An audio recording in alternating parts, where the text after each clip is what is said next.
भाई आज की जो हमारी क्लास है वो है परमुटेशन की। ठीक है, परमुटेशन पढ़ेंगे और इसमें एक और होता है परमुटेशन एंड कॉम्बिनेशन।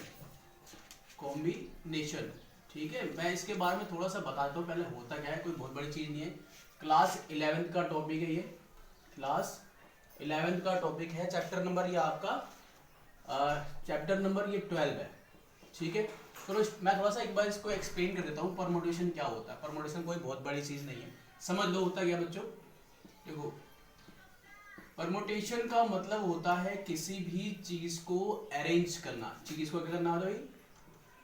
किसी भी चीज को अरेंज करना। अरेंज का मतलब होता है कि अगर मान लो ये दो शर्ट है, ये दो शर्ट है और एक पैंट है, यहाँ पर एक पैंट है, तो इसको अरेंज करना है। इस पैंट को इस शर्ट पहन लेंगे या इस पैंट को इस शर्ट पहन लेंगे। इसका मतलब क्या हुआ कि हमने अरेंज कर दिया। दो पार्टियों में जाना है, मान लो एक पार्टी 10 तारीख को है और एक पार्टी 12 तारीख को है, तो क्या कर लेंगे भाई, हम बार बार तो नया कपड़ा तो नहीं खरीद सकते हैं, तो इसका कर सकते हैं इस पेयर को एक दिन इस्तेमाल कर लेंगे और इस पेयर को फिर एक दिन इस्तेमाल कर लेंगे।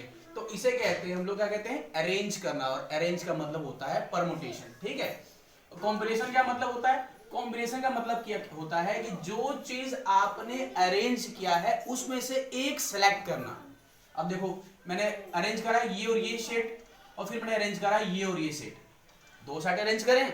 अब इसमें से किसी एक को सेलेक्ट कर लेना, उसे बोलते हैं हम लोग, क्या बोलते हैं भाई, उसको बोलते हैं हम लोग आपका सिलेक्शन। सिलेक्शन बोलते हैं, मतलब आपने कोई चीज सिलेक्ट करी है। ठीक है, इसके आगे हम बात कर लेते हैं थोड़ा सा। जब स्क्रीनशॉट लेना तो आप इसको ले सकते हैं। ठीक है, इसके आगे बात कर लेते हैं परमुटेशन की। फॉर्मूले की बात करते हैं भाई, फॉर्मूला बहुत जरूरी जानना होता है। वैसे बिना फॉर्मूले को भी कर सकते हैं, इजी ट्रिक होता है, बट फॉर्मूला बता देता हूं मैं, क्योंकि आप लोगों ने बुक में फॉर्मूला दिया हुआ है। ठीक है, परमुटेशन को P से डिनोट करते हैं। इसका फॉर्मूला होता है NPR। NPR जिसका मतलब होता है बेटा n फैक्टोरियल अपॉन में होता है n minus r factorial. r factorial. अब मैं इस चीज को एक एग्जांपल से आपको समझा देता हूँ कि इसका यूज कहां पर करते हैं। देखो ध्यान से, मान लो कि एक क्वेश्चन दिया हुआ है, आपको 3 डिजिट नंबर का पेयर बनाना है। 3 डिजिट नंबर का पेयर बनाने हैं। ठीक है, नंबर गिवन है आपके पास 1 2 3 4 5 और ये आपका नंबर है 6।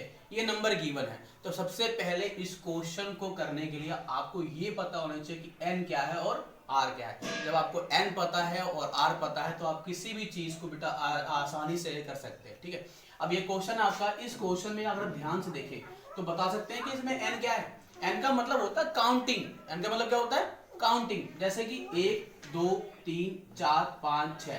ये मत सोचना कि सबसे लास्ट का नंबर n होता है, नहीं, काउंट करके देखना। मान लो बीच में नंबर कोई चेंज हो जाए तो फिर मान लो, अब मैं इसको थोड़ा चेंज कर दूं तो कंफ्यूजन की बात नहीं है। यहाँ पर 4 आ गया, 6 आ गया, 7 आ गया और 8 आ गया, मान लो ये नंबर आ गया।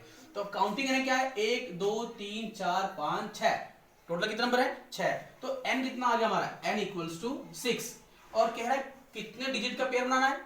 जितने डिजिट का पेयर बनाना होता है उसको बोलते हैं हम लोग r। इतनी बात तो क्लियर होगी। और जब n मिल गया, r मिल गया, तो उसको फॉर्मूले में रखते हैं, आपका आंसर आ जाएगा। देखो ध्यान से, ये आपका लिख देंगे यहाँ पर 6 फैक्टोरियल और यहाँ करेंगे 6 माइनस 3 फैक्टोरियल। देखो कितना इजी क्वेश्चन है आपका। क्या करेंगे बेटा यहाँ पर? अब ये 6 फैक्टोरियल ऐसे ही रहेगा, यहाँ पर 6 में से 3 जाएगा तो कितना आएगा? 3 आएगा। ठीक है, तो यहाँ पर आ गया आपका 3 फैक्टोरियल। ठीक है, अब यहाँ करना क्या है भाई? इसका करने का सबसे आसान तरीका होता है कि जितना ऊपर फैक्टोरियल दिया और नीचे दिया, तो नीचे वाले नंबर को देखेंगे। नीचे क्या दिया आपका? 3 फैक्टोरियल। इसको 3 फैक्टोरियल तक ओपन करेगा। अभी मैं इसका बेसिक भी बताऊंगा, इसका बेसिक पूरा समझाऊंगा, पर समझ लो एक बार थोड़ा सा ही। तो यहाँ लास्ट में क्या है? 3 फैक्टोरियल। तो 6 इंटू 5 इंटू 4 इंटू में 3 फैक्टोरियल। मैंने इसको यहाँ तक क्यों छोड़ दिया? क्योंकि नीचे आपका 3 फैक्टोरियल ही है। अभी इजी करना इजी हो गया। अब 3 फैक्टोरियल से 3 फैक्टोरियल कट कर देंगे। अब आपको ये पता है 6 5 से भाई 6 पंजे हो गया 30, और फिर 30 को कर दो 4 से, कितना आ गया? 120। कितना आ गया बेटा? 120। ये आपका आंसर हो गया।